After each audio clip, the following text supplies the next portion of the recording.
ನಮಸ್ತೆ ಎಲ್ಲರಿಗೂ. ದೀಪಾವಳಿ ಹಬ್ಬದ ಆರ್ಥಿಕ ಶುಭಾಶಯಗಳು. ದೀಪಾವಳಿ ಹಬ್ಬನ ನಾವು 3 ದಿನ ಸೆಲೆಬ್ರೇಟ್ ಮಾಡ್ತೀವಿ. ಡೇ 1 ನರಕ ಚತುರ್ದಶಿ. ನರಕ ಚತುರ್ದಶಿ ಅಂದ್ರೆ ಏನು? ನರಕಾಸುರ ಹತ್ಯೆ ಆದಂಥ ದಿನ, ವಧೆ ಆದಂಥ ದಿನ. ಶ್ರೀಕೃಷ್ಣ ಪರಮಾತ್ಮ ನರಕಾಸುರನ ಸಾಯಿಸಿದಂಥ ದಿನ.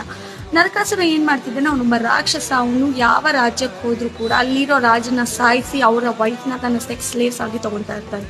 ಅವನ ಹತ್ರ 16,000 ಸೆಕ್ಸ್ ಸ್ಲೇವ್ಸ್ ಇರ್ತಾರೆ. ಸೊ ಕೃಷ್ಣ ಮತ್ತೆ ಸತ್ಯಭಾಮ ಹೋಗಿ ನರಕಾಸುರನ ಯಾವಾಗ ಸಾಯಿಸ್ತಾರೋ ಅವಾಗ 16,000 ಜನ ವೈಫ್ನ ಆಚೆಗಡೆ ಬಿಟ್ಟಾಗ ಅವ್ರಿಗೆ ಯಾರು ಮರ್ಯಾದೆನೂ ಕೊಡಲ್ಲ, ಅವ್ರನ್ನ ಯಾರು ಸ್ವೀಕಾರನೂ ಮಾಡಲ್ಲ. ಅವಾಗ ಅವ್ರು ಇನ್ನೇನು ಸಾಯ್ಬೇಕು, ಆತ್ಮಹತ್ಯೆ ಮಾಡ್ಕೋಬೇಕು ಅಂತ ತೀರ್ಮಾನ ಮಾಡಿ ಕೃಷ್ಣನ ಪ್ರಾರ್ಥನೆ ಮಾಡಿದಾಗ ಕೃಷ್ಣ ಬಂದು ಹೇಳ್ತಾನೆ, ನೀವು ಸಾಯ್ಬೇಡಿ, ನಿಮ್ಮನ್ನ ನಾನು ಸ್ವೀಕಾರ ಮಾಡ್ತೀನಿ, ನನ್ನ ಹೆಸರನ್ನ ನೀವು ಗಂಡ ಅಂತಾಗಿ ತಗೋಬಹುದು ಅಂತ ಹೇಳ್ಬಿಟ್ಟು ಅವ್ರನ್ನ ಸ್ವೀಕಾರ ಮಾಡ್ತಾರೆ. ಅದಕ್ಕೋಸ್ಕರ ಎಲ್ಲರೂ ಹೇಳೋದು ಕೃಷ್ಣನ್ಗೆ 16,000 ವೈಫ್ ಇದ್ದಾರೆ ಅಂತ. ಬಟ್ ಅವ್ರಿಗೆ ಗೊತ್ತೇ ಇರಲ್ಲ ರಿಯಲ್ ಸ್ಟೋರಿ, ಬೇರೆ ಥರನೇ ಪೋಟ್ರಿ ಮಾಡ್ತಿರ್ತಾರೆ ಅವ್ರು. ಆ್ಯಕ್ಚುಲಿ ಕೃಷ್ಣ ರಾಧೆನ್ ಬಿಟ್ಟು ಬೇರೆ ಯಾವ ಹುಡುಗಿನೂ ಕೂಡ ಅಷ್ಟೊಂದು ಪ್ರೀತಿ ಮಾಡಿಲ್ಲ. ಅವ್ನಿಗೆ 8 ಜನ ವೈಫ್ ಇದ್ರು ಕೂಡ ಅವರೆಲ್ಲರೂ ಲಕ್ಷ್ಮಿಯ ಒಂದು ರೂಪ. ಕೃಷ್ಣ ವಿಷ್ಣುನ್ ಹೆಂಗ್ ರೂಪನ, ಹಾಗೆ ರಾಧೆ ಕೂಡ ಲಕ್ಷ್ಮಿಯ ಒಂದು ರೂಪ.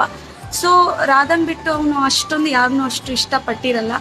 ಅದಕ್ಕೋಸ್ಕರ ನಾವೆಲ್ಲ ಟೆಂಪಲಲ್ಲಿ ರಾಧಾಕೃಷ್ಣನ್ ಮೂರ್ತಿ ನೋಡೋದು, ನಮ್ಮ ಮನೇಲಿ ಇಟ್ಕೊಂಡ್ರು ಕೂಡ ರಾಧಾಕೃಷ್ಣನ್ ಇಟ್ಕೊಳ್ಳೋದು.